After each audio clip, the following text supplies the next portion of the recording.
America, did you know that your federal tax dollars is going to fund up to 30% of the state of California's state budget? Yes, that is true.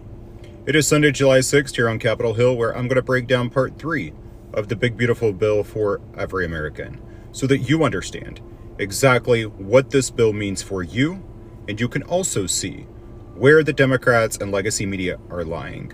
These are not opinions. This is 100% facts based on the actual text of the bill. And I must say first, I'm very excited that we have my Substack up and running finally. If you want more proof, if you want the audits, if you want more dialogue, off here, head to the link in my bio, subscribe to my Substack, and we can talk much more.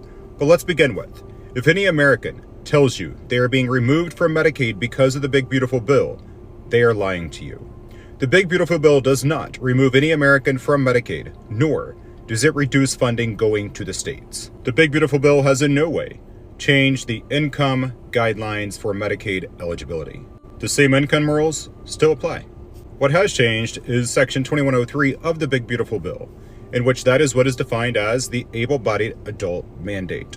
We discussed that in the last video, and it is simply just a mandate that requires individuals who are able-bodied, which is a very small group of individuals who are receiving Medicaid, to either work, go to school, or volunteer their time up to 20 hours a week in the community. That is the only change to Medicaid for the individual American. And Section 2105A of the big beautiful bill further expands on those individuals who do not fall in this criteria, meaning individuals with disabilities, senior citizens, adults who are able-bodied but have children under the age of 14 years of age, veterans, caregivers, and the list goes on. So no one is being kicked off of Medicaid. Let's be clear. So why are these blue states and these blue state politicians and legacy media claiming that states are losing Medicaid funding? Although that's a lie. It's because the big beautiful bill puts measures in place to hold those states accountable and to prevent them from committing fraud against the federal government, aka the American taxpayer, as they've been allowed to do for decades. You see, these states have been able to do something called the provider tax scam. I'll break it down for you. It's very simple, but it costs the American taxpayers billions of dollars. And that is how you, as an American living outside of California, have contributed to up to 30% of California's state budget.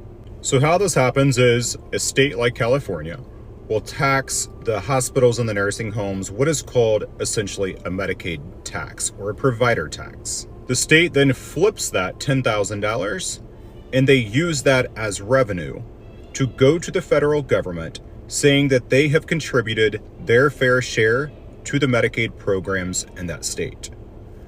Based upon how the system is set up, the federal government will then match that same $10,000. In most cases, it's a 2-to-1 match. $10,000 becomes $20,000 going from the federal government to the state. The state then quietly reimburses the hospital or provider that they charge that initial $10,000 tax on through backdoor agreements and overinflated Medicaid reimbursement fees.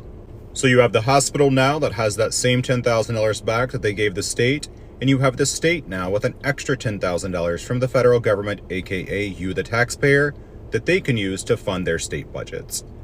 It happens everywhere. It is called a shell game.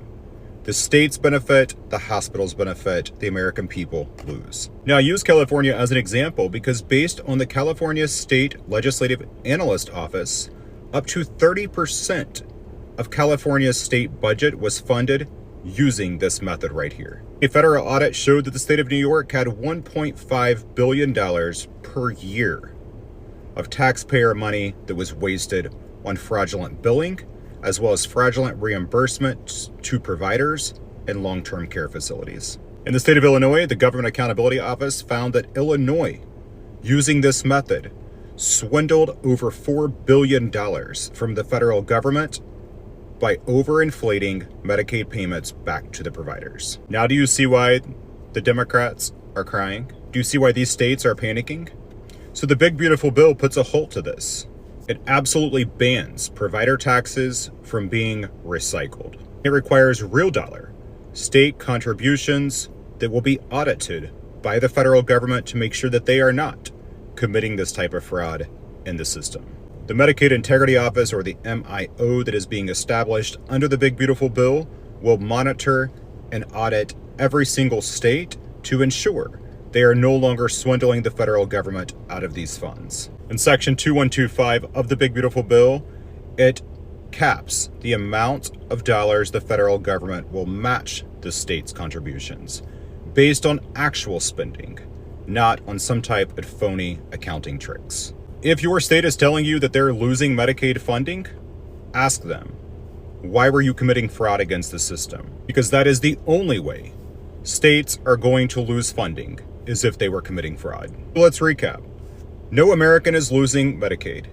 No states are losing Medicaid funding unless they were committing fraud, at which point they must stop committing said fraud in order to continue to receive those federal dollars matched. What is going away is fraudulent enrollment numbers, phony state budgets, and wasted taxpayer dollars on states' overinflated budgets just so they can go live lavish lifestyles while the rest of us continue to struggle to put food on the table. The Big Beautiful Bill absolutely in no way defunds Medicaid. It cleans it up. It certainly doesn't hurt the poor. It protects those who truly need Medicaid services. And it doesn't punish any American.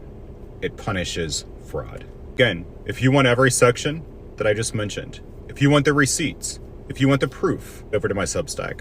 Much love. God bless. Part 4 coming up, where we'll talk about Social Security, SNAP benefits, and the lies that the Democrats are spreading to the American people to create fear. But until then, enjoy your Sunday night.